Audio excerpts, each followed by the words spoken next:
destrói completamente. Então, o jurado, ele faz o julgamento de acordo com aquele momento. Se esse julgamento é melhor ou é pior, eu posso dizer com tranquilidade, por minha convicção, e porque eu falo sempre de teses e fatos, que eu estou dizendo que o julgamento que os jurados fizeram na Botkiss, ele é razoável, muito embora esteja errado. Eu entendo que é razoável. Por quê? Porque muitos juristas disseram que poderia haver dolo eventual.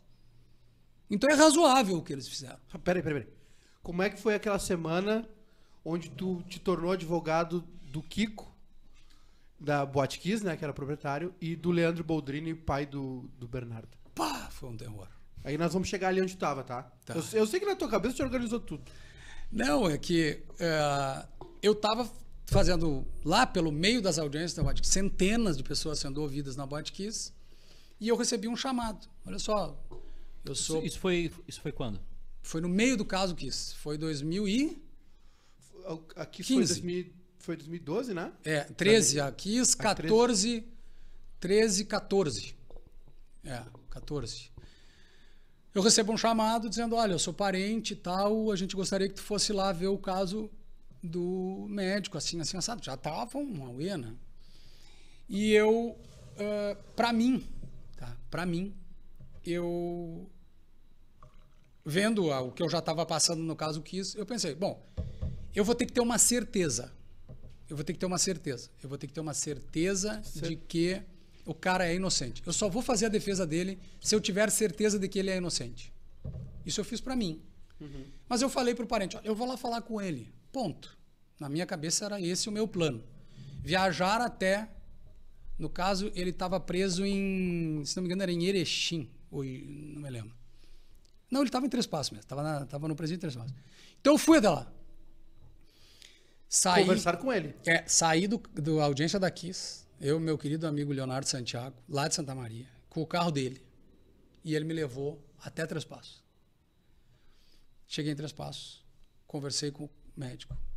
E aquele feeling assim, né, de tá tudo ok aqui o que está sendo dito. Tô com ele aqui, né? Tô com ele aqui. Mas eu saio da cela onde ele estava e encontrei um dos defensores de uma das mulheres e perguntei para ele, velho, se tu não é obrigado a me dizer, se não quiser dizer, não diz. Mas para mim é muito importante saber, porque eu quero... esse é um caso muito difícil. Então, assim, eu quero saber a verdade, porque eu só vou defender se eu puder defender com a força da minha alma. É um caso muito difícil, né? E isso é uma das minhas estratégias de defesa. Eu defendo sem medo do que me digam, né? Então, e o cara me assegurou. Forte e tranquilo. Esse cara não tem nada a ver com a história. Mas foi quando eu peguei o processo que daí ninguém precisava me dizer mais nada. Como é que tu encontra como é que foi esse encontro entre teu e um pai que, na tua visão, se tu tem a convicção dessa inocência dele, ele também deve ter a convicção da inocência. Como é que se encontra essa pessoa? Como é que essa pessoa se apresenta para ti? Porque além de... Vamos considerar ele inocente. É um pai que perdeu um filho que está preso de forma injusta. Isso na tua visão e na visão dele. Como é que essa pessoa tem forças para chegar para ti e dizer, olha... Tá faltando coisa aí. Esse é o mais difícil desse caso. E aí chega essa hora em que a gente não consegue achar todas as palavras necessárias. Elas faltam para contar essa história. Por quê? Porque ele é pai do Bernardo. Ok. Mas ele também é pai da Valentina. E ele também é marido da mulher que matou o Bernardo. Que, por sua vez, também é mãe da Valentina. Ele tinha uma filha de 1 ano. Ele tinha um filho de 5 anos, né? Acho que o guri tinha. Sim. Por aí. Então... Como é que tá essa pessoa quando tu chega? Ele estava diante da acusação da mulher dele, mãe da filha dele, de ter matado o filho dele. Então, só um pouquinho. Eu tenho uma filhinha com ela é a minha mulher, eu gosto dela, e ela matou meu filho. Não, tem alguma coisa que não casa, que não fecha. Não, tá errado isso aí. Sabe quando o cara... Como é que ele aceita isso? Né? Teve uma prova que foi muito difícil de fazer, mas que para mim é uma das coisas mais importantes desse processo. E esse processo vai à júri agora. Eu nem posso... Não sei se eu posso falar isso muito. Tenho certeza que... Ninguém tá assistindo. Não, o Ezequiel não se importa que eu fale. Eu vou tomar a minha amizade com ele como autorização para poder falar isso. Mas assim, ó, quando ele verdadeiramente soube, foi dentro da delegacia de polícia, quando disseram para ele, essa mulher matou o teu filho. E ele partiu para cima dela. E ele foi agarrado pelos policiais, sabe? Nessa hora. E aí é isso a história. A gente chega lá, como eu cheguei para encontrar o Kiko no hospital em Cruz Alta, e eu encontrei um sujeito com 240 mortes. Naquela altura ainda não era esse número assim, mas já estava em quase 200 pessoas mortas. A casa toda queimada, a mulher dele ali, gente pelos hospitais, o horror todo que foi. E o cara estava algemado na cama, velho. Preso. A casa dele acaba de queimar, a vida dele foi pro espaço, junto com a vida de todas daquelas famílias, e o cara tá algemado na cama. E daí ele me perguntou, Jader, o que eu faço, velho? Sabe? É nessa hora que as pessoas deviam pensar que é nessa hora que o advogado é o único, cara. Ninguém mais tá por ele. Só tem um advogado ou uma advogada ali dizendo o seguinte, ok, calma, né? Ele tem direitos. Vamos deixar essa ira passar, essa raiva passar, esse ódio passar, para que ele seja julgado dentro da regra do jogo. Quem faz isso é o advogado. É a gente que faz isso. E a gente faz isso muitas vezes colocando o nosso corpo na frente deles, para que os ataques venham para nós, mas não venham para eles. Então, eu digo isso para as pessoas assim, antes de atacar um advogado, ou uma advogada, uma pessoa que está trabalhando, sobretudo no direito criminal, antes de atacar essa pessoa, pensa que em algum momento da vida das pessoas, elas só tiveram esse profissional. Só esse, ninguém mais. Mas isso foi suficiente para que o tempo passasse e um tribunal lá na frente, porque eu disse para ele, calma, velho, respira, te acalma. Pro Leandro. Pro Kiko. E pro Leandro. E digo isso para os meus clientes. E aquilo que tu pensou, mas cara, será que passa? Internamente nunca. Mas para fora, passa. O Kiko tá lá na cadeia agora. Ele tá lá na cadeia. Amanhã eu vou lá falar com ele. E eu vou encontrar uma pessoa que está resistindo à saudade dos filhos, das duas filhinhas. Né? Eu recebi uma foto dela agora, ela tá me vendo ali.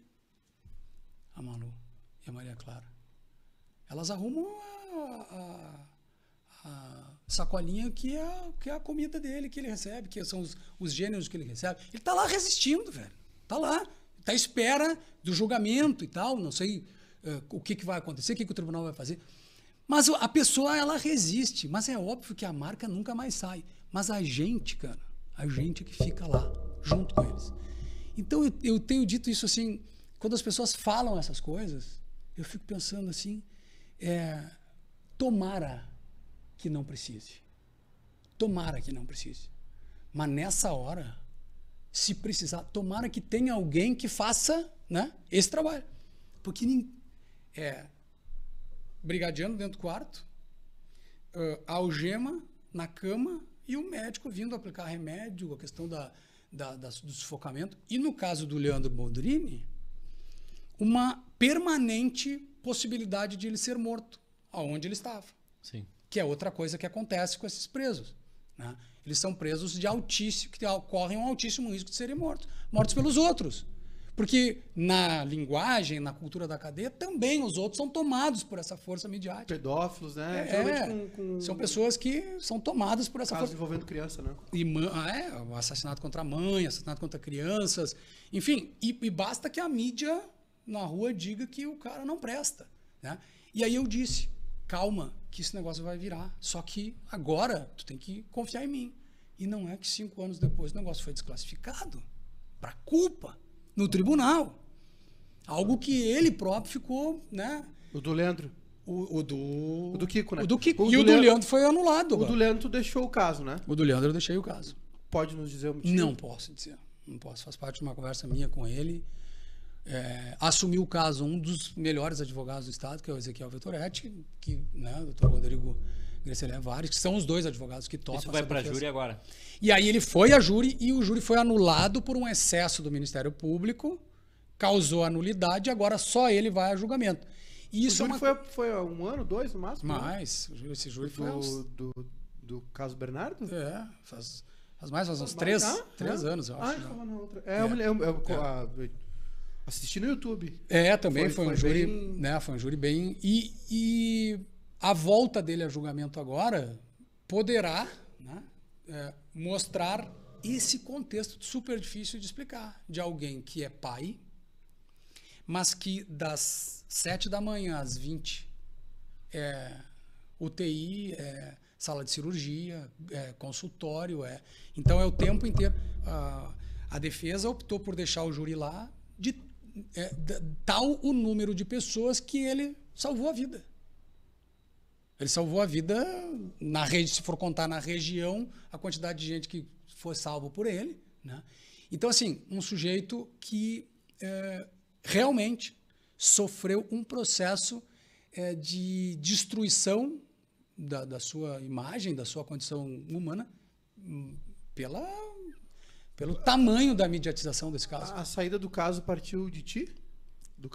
Partiu de uma conversa nossa, e a gente combinou isso, e isso faz parte da relação entre advogado e cliente. Isso tu vai levar para... Ninguém sabe? Ninguém nunca vai saber. Nem tua esposa, ninguém sabe. Não. Só se ele quiser contar, né? Mas também não é nada que... É só porque a gente combina. É um mistério. Mas é que porque, assim, todas as vezes que a gente, por alguma razão, às vezes até por interesse dos dois lados, ou só do cliente, ou só do advogado, enfim, não importa. Mas por alguma razão, o Ministério Público pode usar isso contra ele. Então, toma-se por regra que o advogado nunca deve explicar por que entrou ou saiu. Quantos anos tu ficou no caso? Eu fiquei no caso até o final da instrução. Eu não me lembro agora de data, assim, mas eu participei da instrução, eu participei da inquirição da delegada de polícia, né? Foi uma inquirição de 4 horas. Eu fiquei 4 horas fazendo perguntas para ela. E ali, assim, quando eu li o processo e quando eu fiz a inquirição dessa delegada, eu tive absoluta certeza do que eu estava falando. E tenho até hoje. Mas, claro, isso é uma coisa que agora... É só uma convicção tua da inocência do Leandro Boldrini. Sim, claríssima.